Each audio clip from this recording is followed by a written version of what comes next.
जोने थिले तांको काई परिवर्तन करा गला नै मु सेटा कहूछि जे दाई किए होम मिनिस्टर रो किछि कर्तव्य नै चीफ मिनिस्टर रो किछि कर्तव्य नै तुमको के कहला काकरा पिठा खाइबा लागि जगन्नाथ को रथ नटाणी बागरु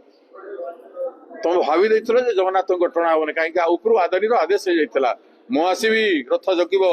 मु आग छुईबी टाणीबी तापर रथ जीवो भगवान किए मु भगवान तमरो तमरो चाकरी पाउछ चाकरी रहिवार अछि बेले आग मो सेवा कर तापर जगन्नाथ एटा न कहिथिले काहे मनमोहन बाबू चुप पड़ी थांते कहंतु एटा बीच कथा कहउचंती भक्त दास बोली कहंतु आदानी किछि न जगन्नाथ के सामने रे बोली अदानी को हमें अपेक्षा करनी बोली कहंतु साहस अछि to open the truth against Adani Jagannath को तुम एते एते छोट देखैबो एते छोट करबो ओडिया अस्मितार कथा कहउछ ओडिया अस्मिता कथा कोई वोट मागला ओडिया अस्मिता को खत्म करबा लागि शेष सीमा पर्यंत चाडी गलो सर निज ना अपन माने मधु बाबू को सम्मान कले गोपबंधु को सम्मान कले ना वर्तमान ठाकुर जगन्नाथ को सम्मान कले ओडिया द्रोही लोक माने ओडिशा सरकार चलुची एडी गुजरात सरकार चलुची।